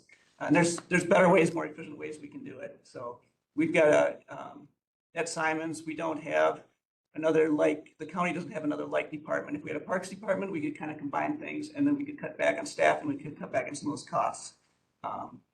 Right now we don't have, for example, the school has some employees that we could kind of combine some employees and cut back on some of our administrative costs, our benefits, that type of thing. And staffing is by far our largest expense at Simons. So that we need to look at things like that as well. So just to be able to run more efficiently. Further questions, comments? Mr. Turk. I just wanted to add, this is something that started in October, and even before the study started, there were discussions that were happening about Simons. I don't think anybody is wanting you to make rush decisions, nor are we trying to make rush decisions. We're trying to get these studies done. We're trying to get the community engagement into these studies. With the Simons study, there was an open house that was held. There was stakeholder meetings. There was a lot of information that was gathered. And so I think we are trying to be very thoughtful when we make decisions and we bring information to. Mr. Turk. And I think we should keep in mind that the discussion we're having is how things should change, not if they should change. They're gonna change. The city wants out. So whether that means they exercise a clause in an agreement and just back out, or if we have a plan to do it, we gotta figure out how to deal with it. So I think having our discussion of what that looks like, whether it's, happening this year or next year, however it happens, we need to be responsible and have that discussion. I should mention too that yesterday the Simons Foundation Board discussed the report, as well as the Simons Board last night committee meeting. We discussed it as well. And the Simons Board last night recommended going with either the nonprofit or the school district model is what they would like to see. So they had a lot of discussion about that. There was a lot of discussion about passing the tax along. Some that didn't really like that.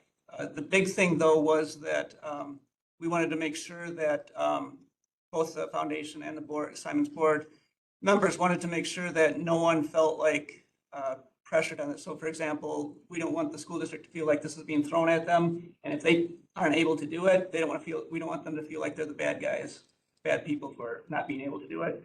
We don't want the city to feel bad about not being able to do it. We don't want the county people to feel bad about not being able to do it. So that's where we're trying to, hoping we can kind of work together like this way. We've looked at all these different models.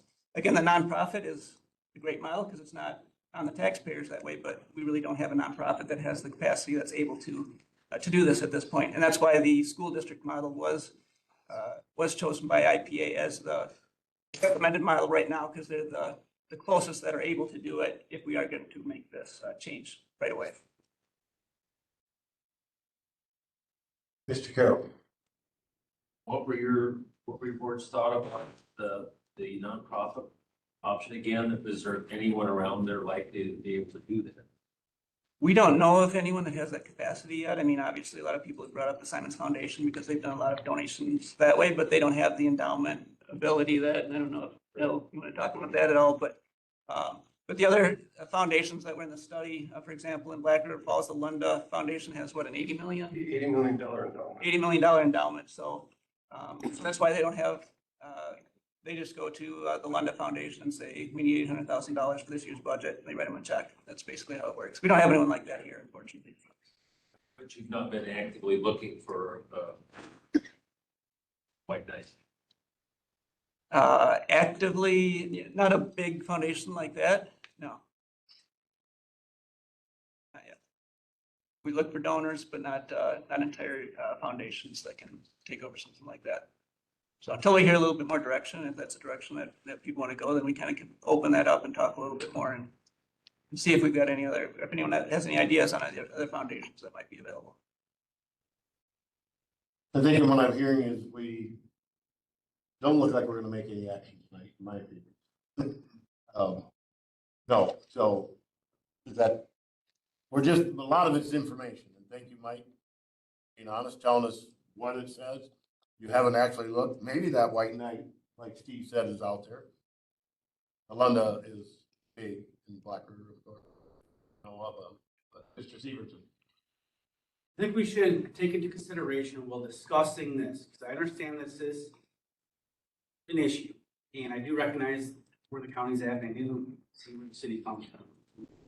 But we need to recognize what John and Edith Simons did for this community back in 1980s, and providing that facility for us, and why they wanted it to be run intergovernmental or quasi-governmental to be cost. If you think about it, you look at like a YMC today, which is a private or maybe it's a nonprofit.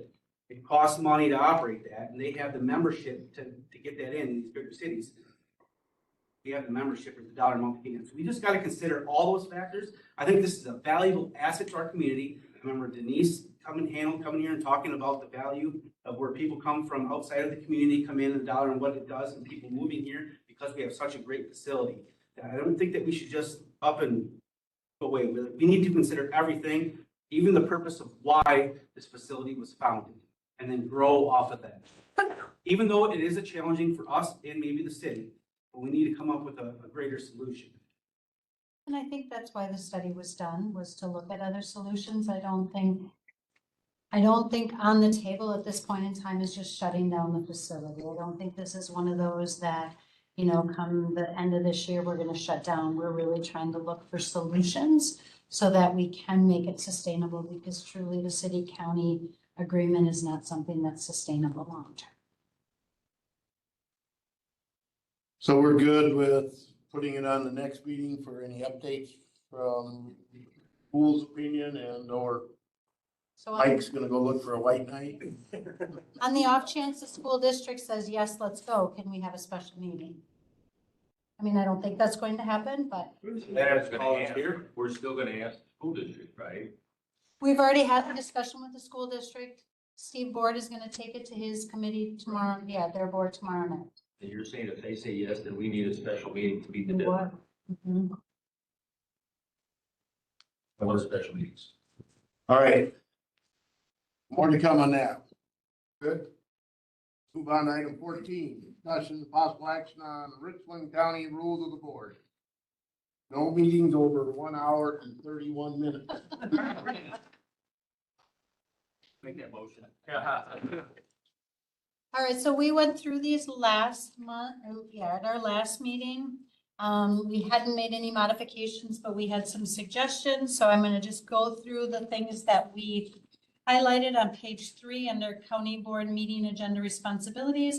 We added the third, that the board chair shall determine the liaison committee for any future agenda items proposed for county board. On page 4, under 2.04, under ad hoc committees, we added a line that said, including updating chair and vice chair appointments. Currently, our ad hoc committees, I believe the chair and the vice chair always stay the same and they never relook at those. So we are asking that those also be reviewed every 2 years. On page 6, under county board member compensation, we talked about, instead of a per meeting, we looked at a stipend. So I looked at adding county board supervisors will receive a monthly stipend of $200 while they serve on the board. Again, this is a proposal. Ultimately, it is up to you guys to decide how that will look. We took out the per meeting information and we changed the board chair compensation to receive an additional $250 per month. And so we took out any reference to those per meeting information. On page 7, the board member interest forms, we just added clarification within 7 days after election results are certified. We just wanted clarification there. If you look to page 10, we wrote out Robert's Rules of Order, newly revised. I see I have spelt wrong. Is that the Irish translation? As we hadn't put that in the first time, where the initials are in place. On page 11, for county board chair, we had that the board chair or vice chair may serve as a member with full rights and privileges of any committee. And then we did recommend removing removing the board chair as the vice chair of executive and finance. The reason that was done was there was a lot of discussions about how much responsibility the chair has and maybe taking some of that away. The next thing we added on page 12 for remote attendance at meetings, we just added that if you miss roll call, to notify the county administrator and or county clerk. If roll call is missed, there's been some times where people have joined online and we didn't catch that they were online and missed that. So we just wanted to make sure that we have that all in place.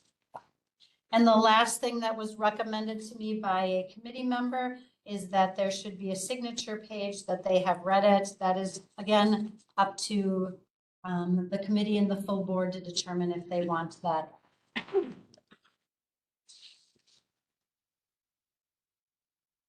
So you've heard the proposed changes. Questions, comments, so we can get it on the floor for more discussion? If you're good with it as is, we'll move. Mr. Frank, are you making a motion to get it on the floor? I'm making a motion to get it on the floor. All right. Seconded by Mr. Schoonover. We are on the floor to discuss proposed changes that you've either seen them or our administrator also elaborated on them. Comments? Go ahead, Mr. Frank. Yeah, under 2.07 county board member compensation, the $200. I guess my concern with that is we have some people who are far more active and they go to more committee member meetings, they're able to. Others are not as much, and all of a sudden we're not compensating those people that might have 6 meetings a month.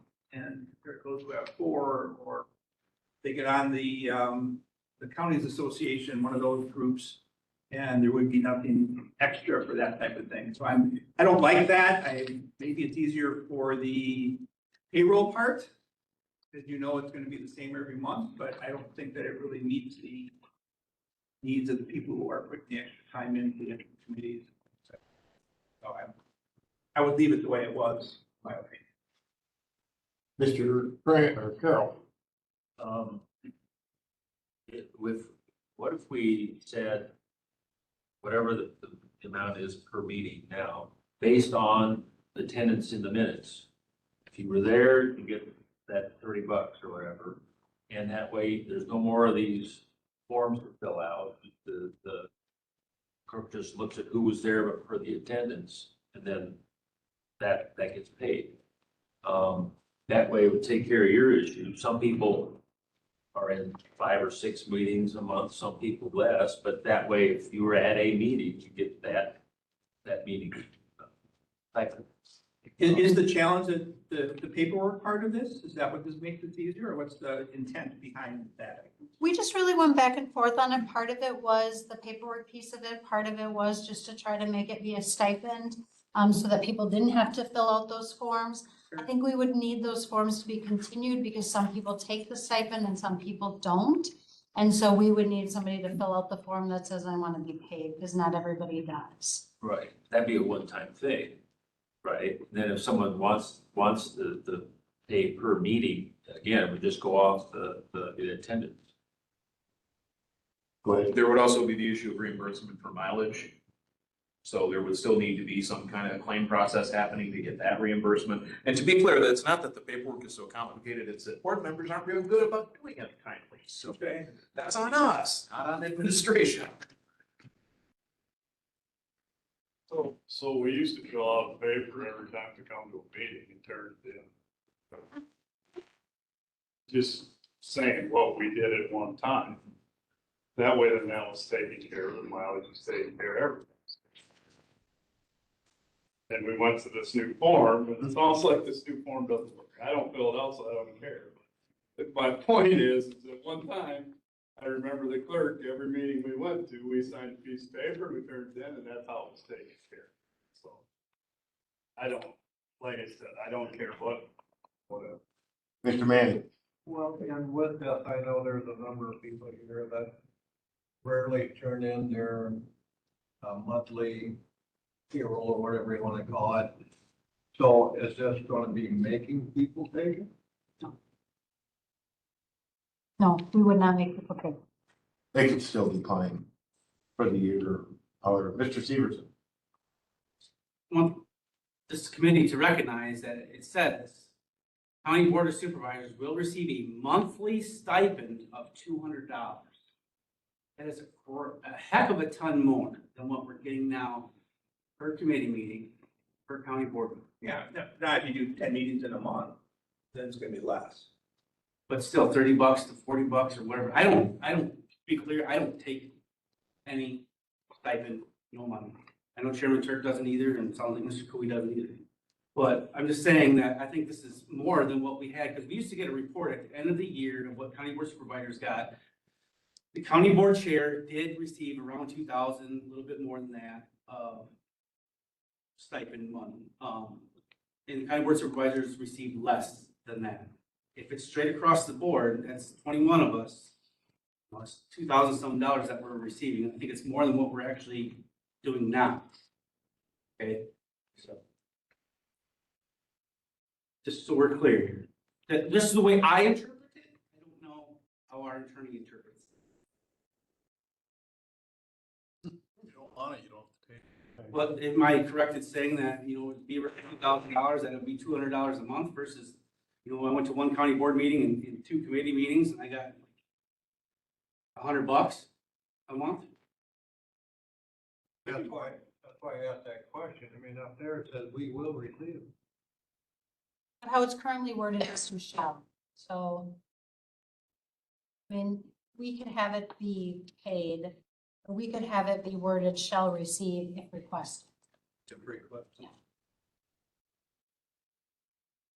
If you just do the ballpark math, it's about 50 grand a year, 50,400 if you had all 21 members getting $200 a month. We have to budget for that. Which I think historically we have budgeted for the prospect of people claiming per diems, and we've consistently come in under budget because some of us don't. Is that a fair assessment? It's gotta be close to 50,000. I mean, it's gotta be close to that now, isn't it? I don't know what our budget, but the budget line would also include mileage reimbursements and things like that, so. But I mean, because I can remember what Jerry's talking about, And there was supervisors get $2,500, $2,500 a year because they went to a lot of meetings. Oh, yeah. There were some It 4 or was 5. not uncommon to see that. Yep. So. And that was 6, 8, whatever, whenever we were filling out that piece of paper. Yep. Yep. Big slips. Yeah, the big slips, yeah. Further comments? Our administrator is. Yeah, okay. It's under the 50. I think at one time wasn't closer to 36 or maybe grand total for one of the numbers I remember. Yeah, So I guess I would make the recommendation that it stay the way it was. It's up to the committee to decide. Voted down already a couple times. I'm good. Not actually second that. motion by Supervisor Frank, seconded by Supervisor Manning. Continue 2026 as is. I got a question first. Yeah. When was the last time the per diem rates were raised? Across 2022, didn't we? I think we did in 2022. I think we actually raised that whenever we got that. We had a history of discussion. Reorganization. And I think we kept them the same, Terry. I think instead of reducing them, we kept them the same, is what we did. So they haven't gone up, and we had folks that brought in lists of comparables in surrounding counties, and every county seems to have their own way of doing it. Yeah. Of course, Milwaukee County board supervisors are full-time employees, but you got 1 million people, so. I think there's very few that put in per diem in. I think there are fewer than there used to be. I looked at our neighboring counties, there's more than you think. In our neighboring counties anyway. I think 4 out of the 5 counties that are border to us are doing it pretty deep. Yeah. Just a straight per diem Yeah. Second? per month. Yeah. But I think, realistically, we've already talked about cost of living goes up here. And it really, an economist will say, no, it doesn't go up every year. Cost of living goes up every day. Yes, I just pulled up the county budget from last year. In 2024, our actual expenses for county board on the budget line was just over $50,000. The budgeted amount for 2025 was $40,000. And the recommended budget for 26 was 41,646. So obviously they've aligned the projections with actual experience a little better over the last several years. We had to amend our current budget though to support this, wouldn't we? I don't think so, because not everybody turns them in. But you can't bank on that though. So then we. Just like you can't. We don't bank amend on the an budget, employee we not might taking have to health insurance, contemplate. One day they could. Adding additional funding at the end of the year. Further comments on Mr. Frank's motion? Keep things as is. That's an amendment for just that item, and the suggested rules is to leave Yeah, the other one's- compensation as is. My only other comment is this has come up for a number of times since I've been on the board, and everybody seems to agree that we're not here for the money. No, we're not, but there comes a time when you should be paid for what we're worth. We have a lot of responsibilities on this. Big time. Lots of responsibility. All right, let's vote on the amendment on the floor would be to leave the county board member compensation as is and approve everything else. Just amend that part for now. Then we would have to vote on the other. Further discussion? If not, all those in favor of leaving our current system in place for 2026, signify by saying aye. Aye. Anyone opposed? All right, that amendment passes. Congratulations, Bob. All right, so any discussion on the rest of the stuff that was proposed, highlighted in your packet and discussed by our administrator? I would move that the rest of the item, is it open for? Go ahead and make the motion. I will second it. Now, Mr. Carroll has a question. A motion to Had that motion on the table. We did, okay. I By who? wasn't sure if by voting on that, we did. Who made the original motion? I have first by Frank, second by Scooter. All right. Mr. Carroll has a question. No? All right. Now we're good. All those in favor of approving the amended motion, moving on to full county board, signify by saying aye. Aye. Anyone opposed? Okay, here we go. Now, that one is done. Woo. 15. Discussion, possible action on the appendix A committee and other boards and commissions.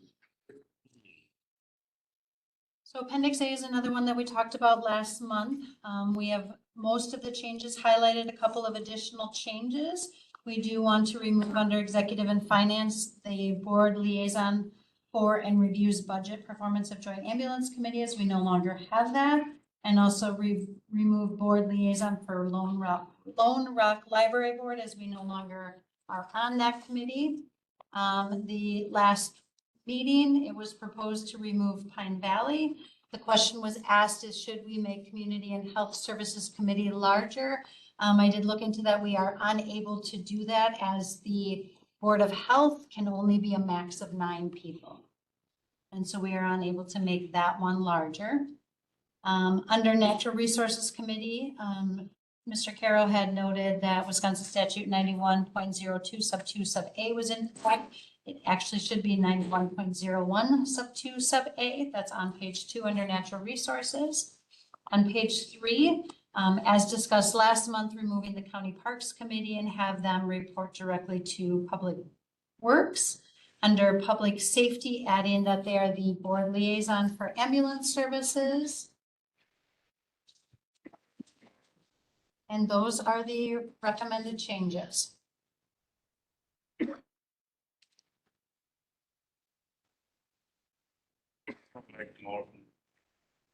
Motion by Supervisor Cooey, seconded by Supervisor Kramer. Discussion on committees and boards and commissions. Appendix A. Change. Mr. Carroll. So if we cross out the Pine Valley Committee and the County Park Committee, shouldn't there be somewhere where that's picked up underneath another committee, or are we just gonna say silent on them? We should add, yes, you are correct, under Community and Health Services, we should say that Pine Valley reports directly to them. Right. And yes, we will add those. Mr. Clerk, I'd like to offer an amendment under the committee's letter R, the Simons Natatorium Board, to be consistent with the language in the Simons Natatorium Agreement. 3 members, 1 being county board chair or designee, and the other 2 being at-large county board members. Simon's agreement, when it's redrafted, was mayor or designee for the city and county board chair or designee for the county, one of the county representations. So I'd like to make this conform to that. Makes sense. I will second that. Discussion on the update to the Simons Natatorium Board amendment. Mr. Seaver. I guess looking at this right now, seeing that, in my mind thinks of quite a bit. I see appointed by the administrator and confirmed by the county board. I don't know for the I don't think the administrator should be appointing the county board members. I think maybe our county board chair or the county board should do it himself and not the administrator, since she's actually an employee of us. And that would be picking, I look at it that way, if there is a potential that exists there. Mr. Turco. And I don't think, I'm not accusing of anything, I'm just saying. And that is true for standing committees. I mean, we have a committee on committees that appoints county board members to standing committees, but this is a separate body that we are just sending members to. And it still comes before the whole board for approval. The board can make an amendment. The board can change it if they choose to from the county administrator's recommendation. So the board still does have say over it. It says with any of her appointments that she makes that she's statutorily, shouldn't say she's, sorry. The administrator is statutorily required. The county board still has approval over that also. I just think that this is a county committee and by the county board. It's not a county committee. He's made that a committee. It's not listed in our committee structure because we send members to represent the county on it. It presently also has city members and a representative of the Simons Foundation. But it is not a county-owned committee, so to speak.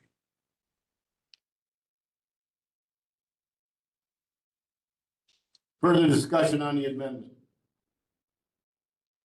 If not, let's vote on that. It would be changing the wording from county board chair or designee, adding or designee. Everything else would stay the same. All those in favor of that amendment to the Simons Natatorium Board signify by saying aye. Aye. Anyone opposed? Okay. Back to the original.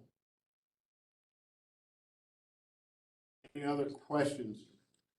Like to go to letter also. And then on that, I think it's letter N as far as the city parks. Yeah. Yes, it is a C.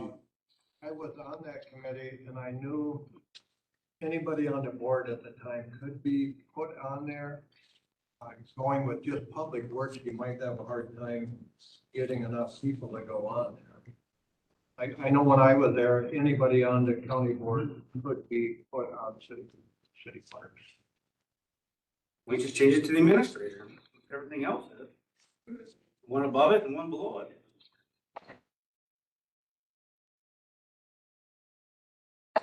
Anybody willing to second Mr. Manning's suggested amendment for the Richland Center Park Board?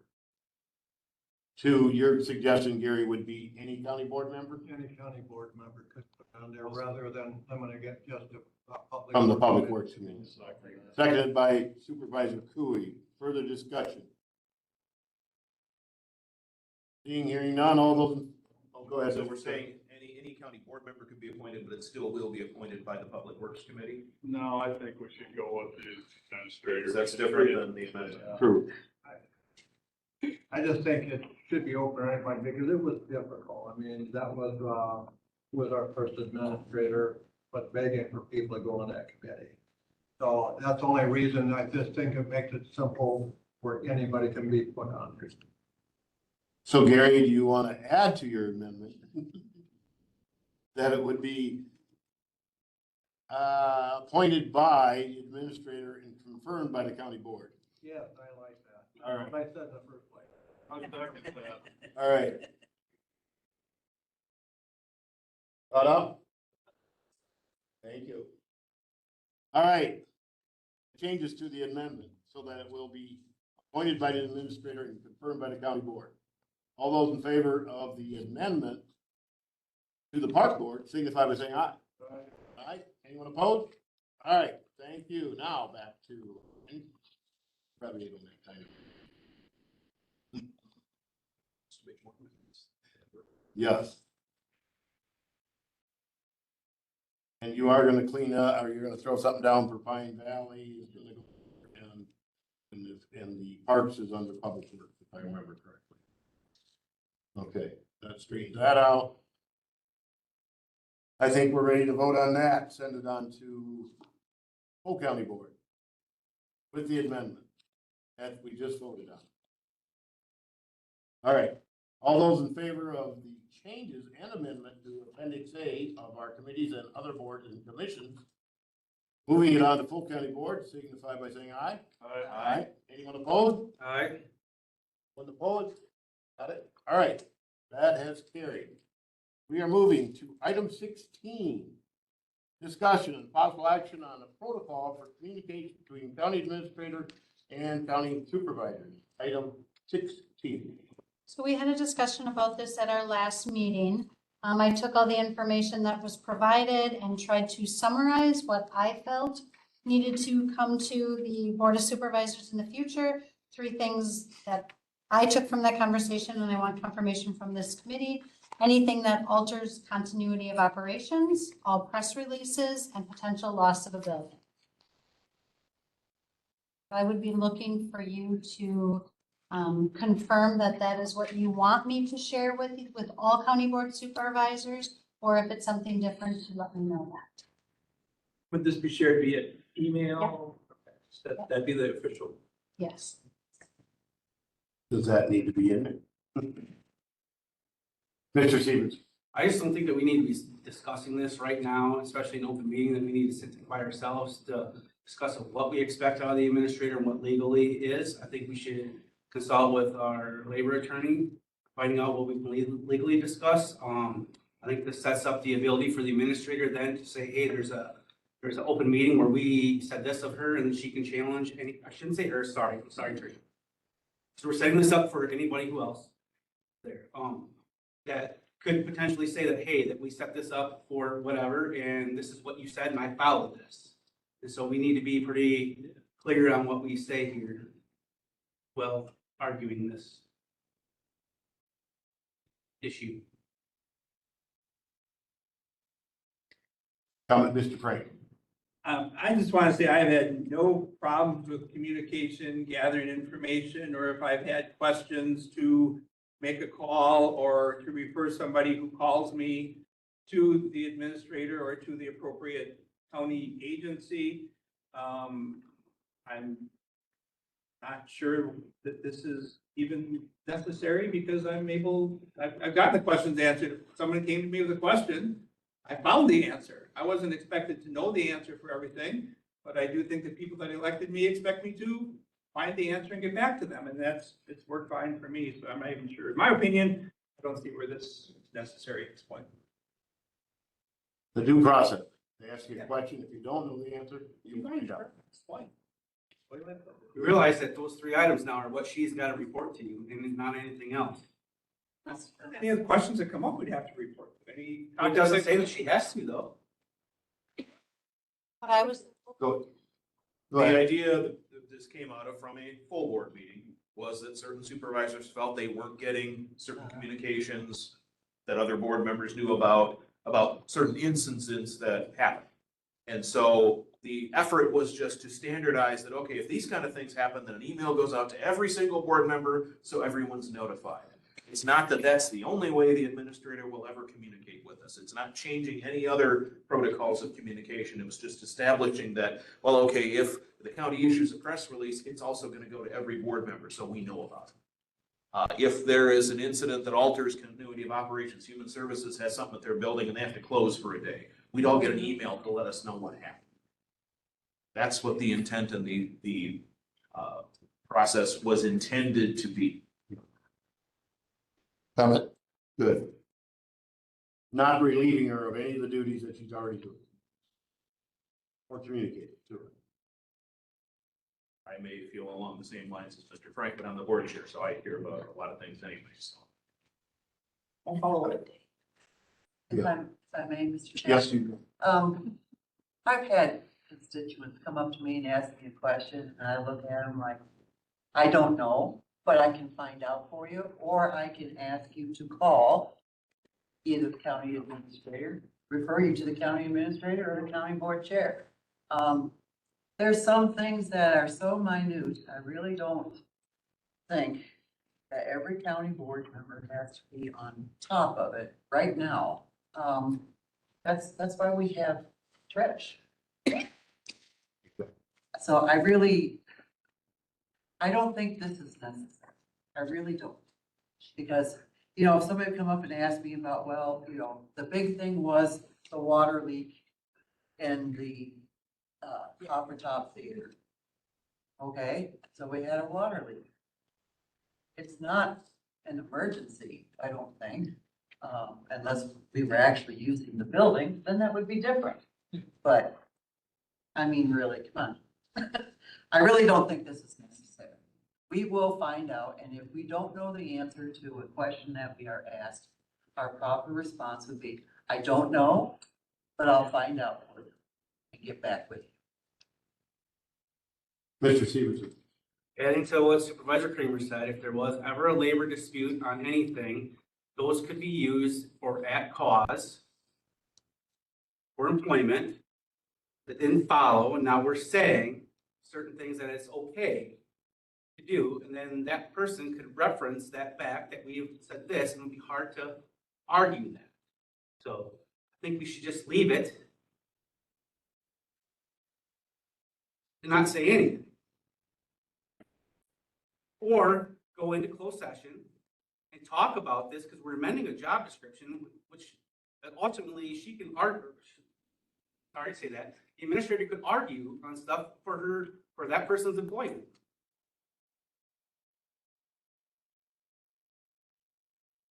Mr. Coy, sorry. I think if you go back to where this started from, not everybody's on certain committees and don't see the same, okay, so this committee, we see everything. Public works, public safety, them think them are the committee, there's certain committees, the main committees, if you're not on multiple of them, you probably don't get the same information. And the fear is that they're not hearing what's going on, or they're hearing it later. I mean, like the building stuff, well, I'm on public works, so of course I heard about it right after it happened. But that was what the guidance was. Do we need to formalize this? In my opinion, no, we don't need to formalize it.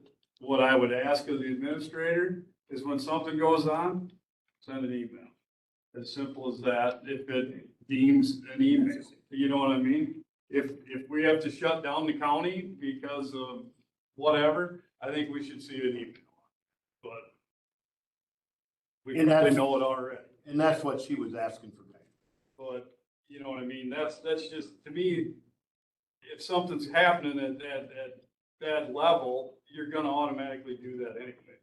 Or the chair, send it to the chair and the chair can do it. That's my opinion. Mr. Church. And then I think the companion to that is for board members, if you ever have a question, ask the administrator. That's what we hire her for, so. Or him, as the case may be. Are we good with, no action? I'm okay with that. I'm good with no action. Mr. Carroll. I'll push back. Fine. This is more to help us help Trish know, it's to kind of protect her, because not everybody has the same opinion about what's an emergency, why didn't you tell me? And so this helps her know when she needs to, and all the rest of stuff can just be noise in one sense. And so I think we should have this in place. Mr. Chair? Yes. And again, what's important to one county board member may not be that drastic to another one. Right. So I think Trish has enough on her plate to do in the first place. And it's our responsibility that if we don't know an answer to a question, we know who to refer to. And I believe you're already doing item 2, correct? All press releases are already being made. Oh, They're up there. we can bring it to a vote if you want, but I don't, I Make a motion that this be tabled. Just take no action. Take no action. take no action. Yep, You All right. discuss it later, we'll discuss it later. that's fine. Clear as mud for you, Clear as right? mud. Yep. Just be prepared to talk about it at the next county board. But the full county board will need to hear is that executive and finance has discussed it on 2 different occasions and opted to take no formal action. We've had conversation with the administrator about the stuff we'd like to know, and we'll see how it goes from here. Do you want to take a recess before we go into closed session? Mr. Cooley? Well, just with that, the other thing is all we need to do is look at the administrative job description and what's already called out. That, like Carrie's saying, but all we need to do is look at the job description and see what, it's probably already to some degree in there, right? So let's, if there's any reference, that's what the reference. We can bring that up for next meeting. Whatever, I agree with not doing anything with it, but my point is if there's gonna be concern, let's look at the job description and what we're already requiring for the position. I don't know offhand. It may already call out what we're looking for. All right, can I take a recess before we go into closed session, or are we better off taking a recess and let it excuse those that are not allowed into closed session? I could go for a 5-minute recess myself. I don't know the rest of the committee. All right. 5 it is. 5 minutes, 7:09. It is warm in here. This is just me. We need that new air. Yes. I need more.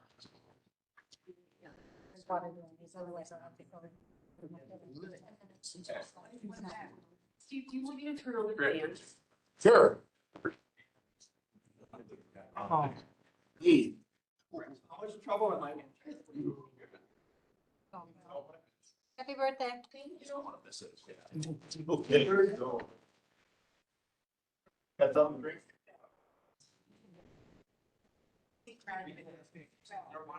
It's not all over.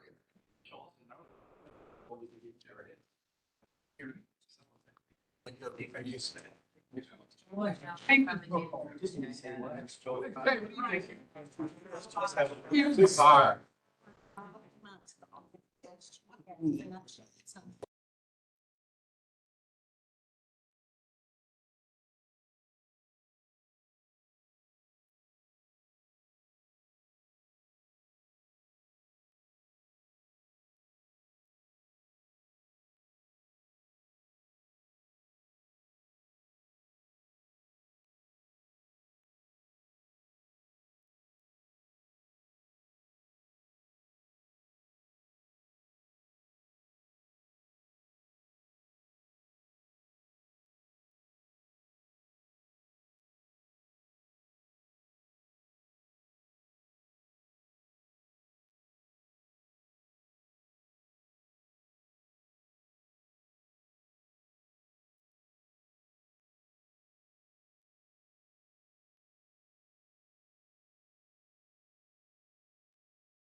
You're staying? You're staying? All the, if you need to, she's time, it's like. Yeah. Yep. Yep, we are returning from recess. Mr. Carroll, we're waiting for Mr. Carroll. Anywhere you want to sit. Anybody else? Or you can stay in closed session unless if they vote. Still got, where you like. I vote to keep her. We're waiting for Mr. Carroll. I would rather be on the other end of it. All right, Carol's back. So that's what we're gonna do. Mr. Manning will not be. All right, so item 17 is closed session.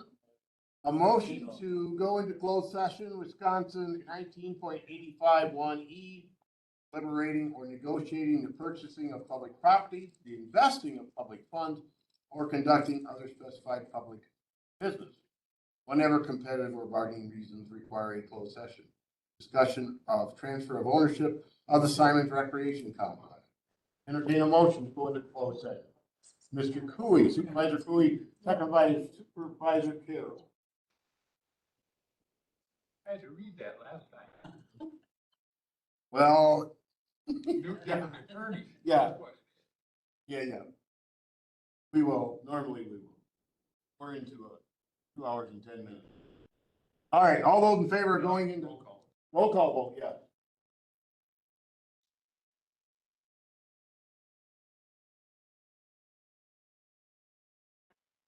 Carol. Aye. Kramer. Aye. Manning. Turk. Aye. Frank. Aye. Severson. Aye. Williamson. Aye. Cooley.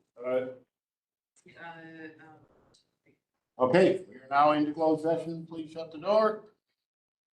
Your camera's off. Let's recognize that Supervisor Thompson and Supervisor Perry are up.